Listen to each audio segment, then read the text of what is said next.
जय श्री गणेश। आज है शुक्ल पक्ष की चतुर्थी, यानी कि भाद्रपद की शुक्ल पक्ष की चतुर्थी का दिन, गणेश चतुर्थी का दिन है आज।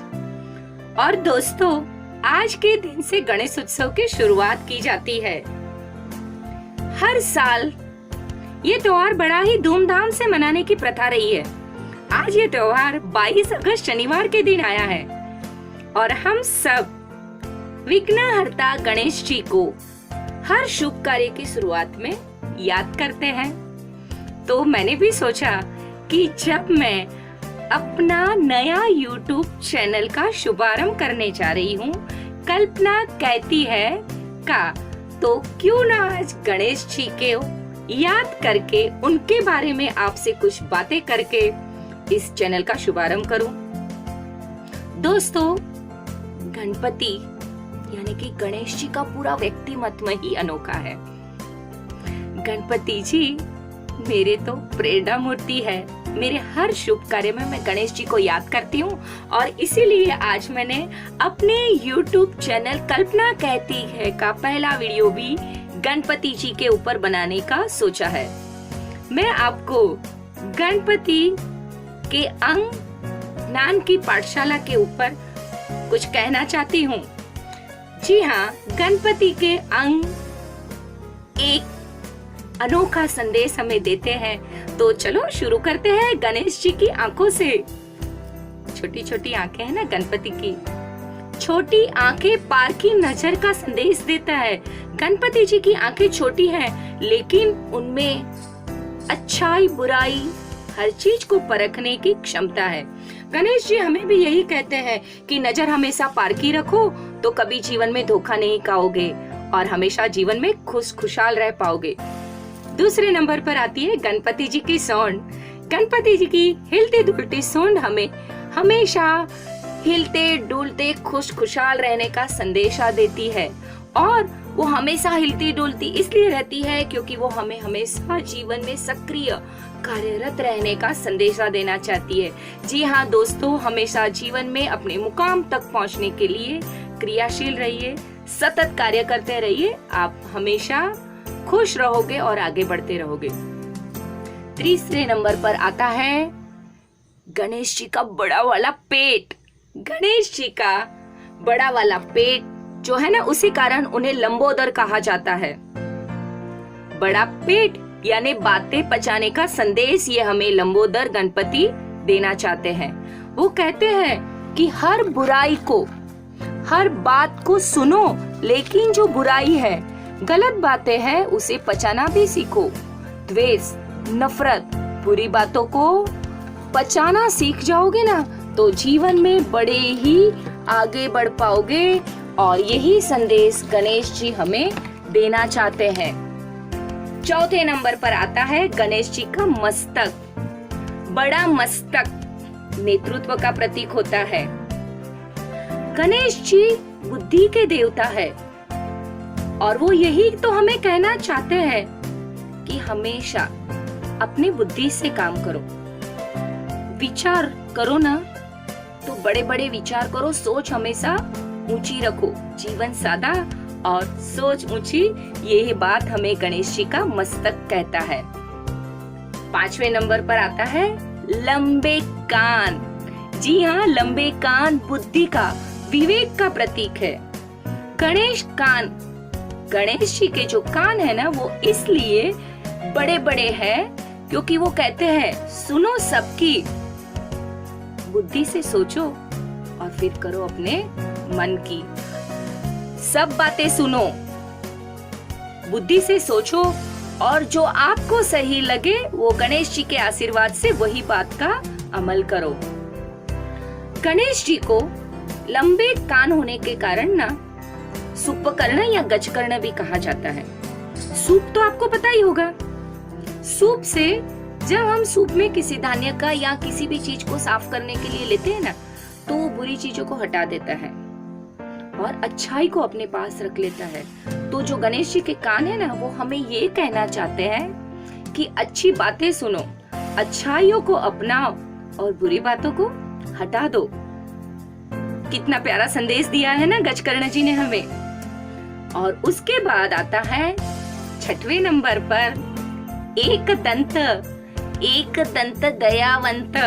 जी हाँ, गणेश जी को एक दंत कहा जाता है और एक दंत जी हमें कहना चाहते हैं कि हर चीज का सदुपयोग करो।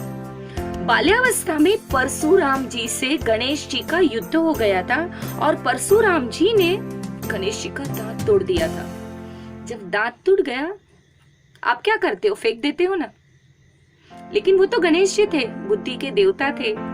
एक दंत का, जो टूटे हुए दांत का, उन्होंने लेखनी के रूप में प्रयोग किया और उन्होंने पूरा महाभारत, जी हाँ, गणेश जी ने जो महाभारत लिखी है ना, वो दंत की, अपने दांत की लेखनी यानी कलम बनाकर पूरे महाभारत की रचना की हुई है। तो हमें भी जो चीजें हमें लगती है काम की नहीं है ना, उसे एक बार सोचना चाहिए और उससे हम क्या सदुपयोग उसका कर सकते हैं ना, ये सोचना चाहिए।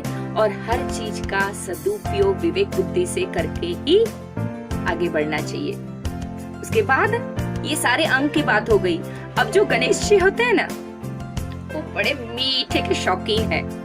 जी हाँ, गणेश जी को मोदक, लड्डू बहुत ही पसंद है। भगवान गणपति का प्रिय भोग मोदक जो है ना, वो हमें कहता है कि आप मोदक जैसे मीठी मीठी वाणी बोलो। आप मीठे रहोगे ना, तो आपका रिश्ता हर किसी से मीठा रहेगा। आपके सारे लोगों से संबंध जीवन में मीठे रहेंगे, तो आप अपना काम उनसे बड़ी ही आसानी से करवा पाओगे और चुटकी में अपने काम को कर पाओगे। गणेश जी ये कहना चाहते हैं कि ऊपर से मीठा दिखने वाला जो मोदक है ना, उसके जैसे मीठे तो बनो, लेकिन उसके अंदर जो सामान भरा है ना, वो तो कुछ और ही है। बड़ी मजेदार सामग्री होती है उनमें। तो ये मोदक मान का, ज्ञान का प्रतीक है। अंदर भरी हुई जो सामग्री है ना, किसी भी इंसान को बाहर से मीठी मीठी बातें करते हुए आप देखते हो तो बड़े आकर्षित होते हो, लेकिन उसके अंदर जो ज्ञान का सागर भरा होता है ना, उससे आपको आकर्षित होना चाहिए और उसी से उसको जानना चाहिए। तो हर किसी को मान की नजर से देखो, उसके पास से जो ज्ञान मिलता है ना, उसे अपनाओ। ये संदेश हमें गणेश जी देना चाहते हैं इस मोदक के द्वारा। मान और सम्मान का तो हर कोई भूखा होता है। भाव के भूखे तो भगवान भी होते हैं। भाव से ही तो वो हमारे मोदक को ग्रहण कर लेते हैं। तो हमें मोदक जैसा मीठा और ज्ञानी बनना चाहिए। जीवन में ज्ञान हमेशा लेते रहना चाहिए और ज्ञान को निरंतर बांटते रहना चाहिए। ये बात हमें गणेश जी इस मोदक के द्वारा समझाना चाहते हैं। दोस्तों, गणेश जी के हाथ में आपने कुल्हाड़ी देखी है? वो उनका शस्त्र है। उनके एक हाथ में जो शस्त्र है ना, वो शस्त्र से उन्होंने राक्षसों का, नराधमों का संहार किया था। संहार तो कर दिया, लेकिन उसके बाद उन्हें मुक्ति दिलाई थी।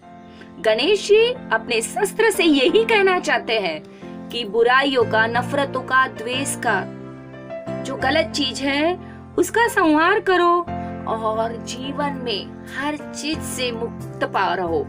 मुक्ति पाने का एक ही उपाय है, हर बंधन से मुक्त हो जाओ।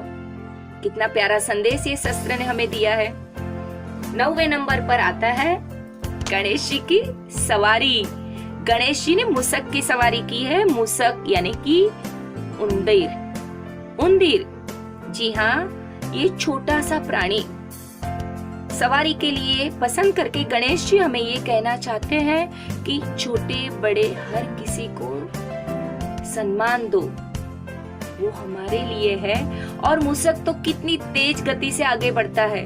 तो गणेश जी यही कहना चाहते हैं, छोटे को सम्मान दो, उनका आदर करो और उनसे ये सीखो कि वो निरंतर कैसे तेज रफ्तार से भागकर अपना कार्य करते रहते हैं और जब तक अपना लक्ष्य यानी कि गोल अचीव नहीं हो जाता, तब तक हमें सतत भागते रहना है मूषक की तरह। 10वें नंबर पर आते हैं गणेश जी के हाथ से मिलने वाले आशीर्वाद को। आप देखिए, गणेश जी जो है ना, बहुत ही भोले हैं।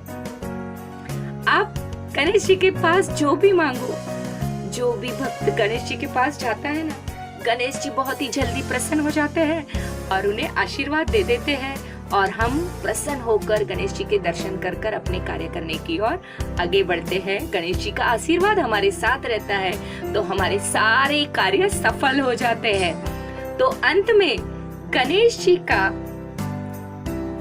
हाथ मेरे सर पर आशीर्वाद के लिए सदा बना रहे, यही मैं गणेश जी से आज वंदन करके आशीर्वाद लेना चाहती हूँ। और दोस्तों, आप सबकी शुभकामना मेरे साथ, मेरे इस YouTube चैनल कल्पना कहती के साथ आपकी शुभकामनाएं जुड़ी रहेगी, ये उम्मीद के साथ इतनी सी गुजारिश करती हूँ कि आप सबको मेरा ये वीडियो बहुत ही पसंद आया होगा, तो आप उसे लाइक कीजिएगा और मेरी कहानी को शेयर कीजिएगा और मेरे साथ कल्पना कहती है कि नई नई कहानियाँ और नई नई बातें सुनने के लिए मेरे YouTube चैनल को सब्सक्राइब आप तो जरूर ही करने वाले हो।